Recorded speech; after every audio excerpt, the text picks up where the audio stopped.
So far, we have seen how Aurangzeb and Dara Shukoh secured a repute for themselves among two contrasting factions of people. But this rift that began with their ideological differences now widened further, as the two princes made efforts to gather more and more political power for themselves. In this chapter, we will see how, across the Mughal Empire, its nobles, generals, commoners, and the members of the royal family, including the emperor, now had to choose a side: Aurangzeb or Dara Shukoh.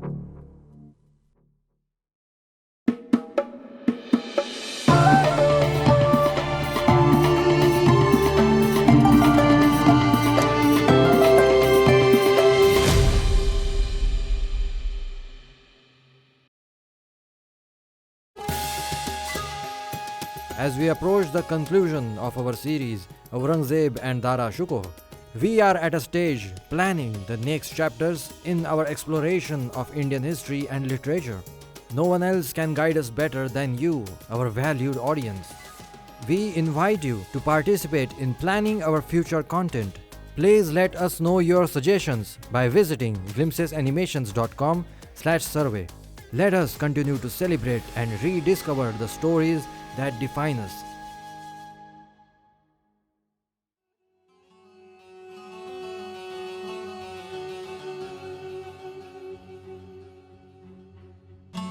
By the middle of the 17th century, the Sultanate of Golconda in Deccan had grown into an extremely prosperous kingdom.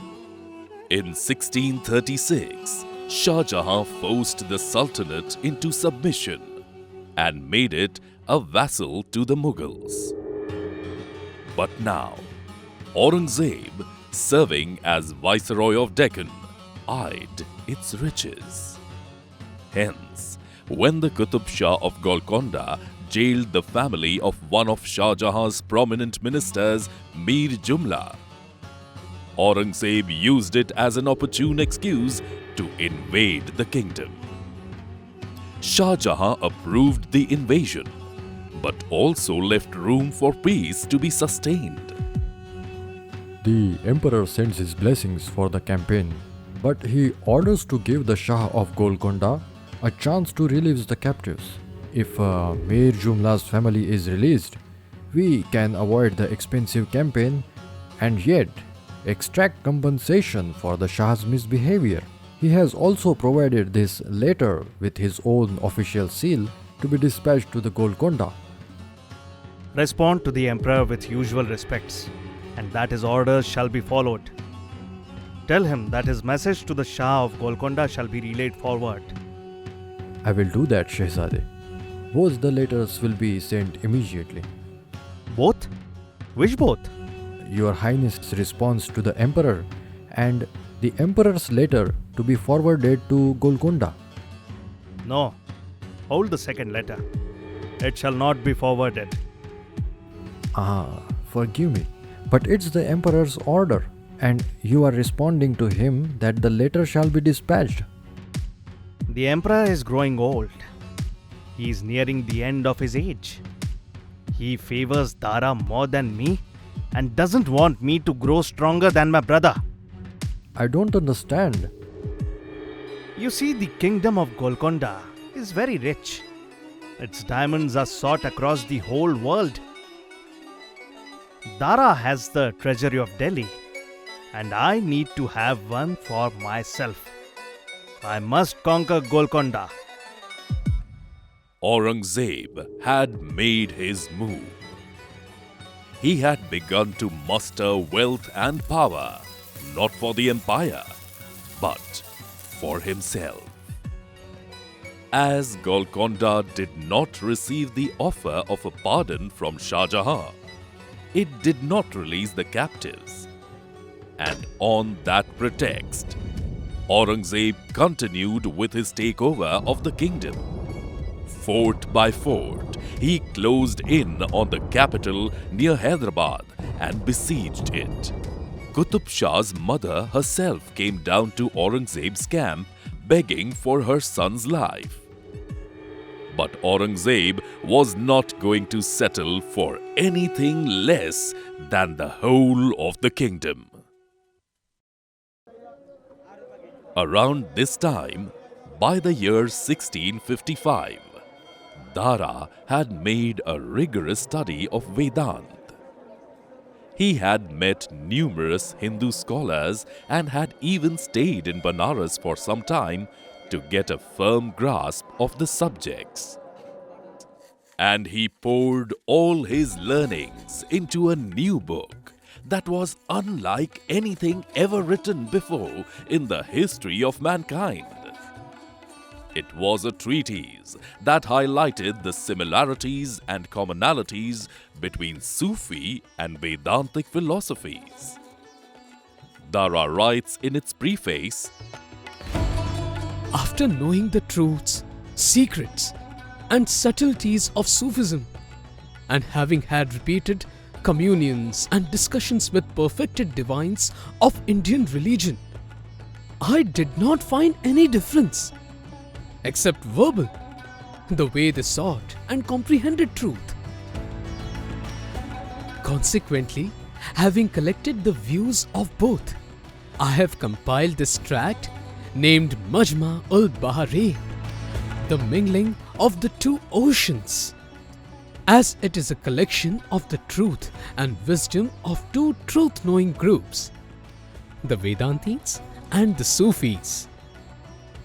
He is equating the knowledge of Islam with that of the Kafirs. Look at this. What he has written in this book. Faith and infidelity both run towards God, exclaiming together that He is one. Clearly, Prince Dara is indicating that the God of a mu'min, a believer, and that of a kafir, an infidel, is one. This is against the teachings of the Holy Quran. Dara himself translated the Persian treatise into Sanskrit and named it Samudra Sangam, making it clear that for him both traditions were truly equally important. Dara was aware of the fury he was attracting from the orthodoxy, but soon he got a chance to make new friends. With the Siege of Golconda waging on and all attempts of Qutb Shah to appease Aurangzeb failing, Qutb Shah resorted to taking the help of Dara. His envoy approached Dara with a request to plead with the emperor and rescue his master. Dara, who was working closely with Shahjahan on administrative matters, was shocked to learn that the emperor's offer of pardon had not reached the Shah. When Shahjahan learned of Aurangzeb's trickery, he was furious. I order Aurangzeb to stop the siege immediately. I condemn his rebellious and unauthorized behavior. How dare he send fraudulent reports to me? Surely, he must have looted Hyderabad and extorted costly gifts from the Qutb Shah. I want a full report of his actions in the Deccan. When Aurangzeb learned that it was through Dara that the envoy of Qutb Shah had secured this peace, his anger and hatred for Dara could no longer be contained. Here I am, at the doorstep of Golconda. Having marched my army from Daulatabad for hundreds of miles into the hearts of enemy territory, seizing their castles and beating their armies, I have brought the capital fortress to its knees. And yet my brother, simply being seated next to the emperor, 1,000 miles away from the action, has made me helpless.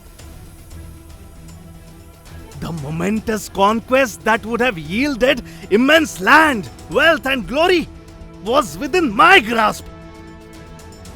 And that Dara has snatched it away from me. Peace was secured between the Mughal Empire and the Qutb Shah of Golconda. Aurangzeb marched back to his provincial capital empty-handed. In the next episode, we will see Dara completing an unprecedented work and also reaching the zenith of his political career. Will that put an end to all of Aurangzeb's schemes? Or will he find a breakthrough to gaining the upper hand? These questions shall be answered in our next episode of Aurangzeb and Dara Shukoh.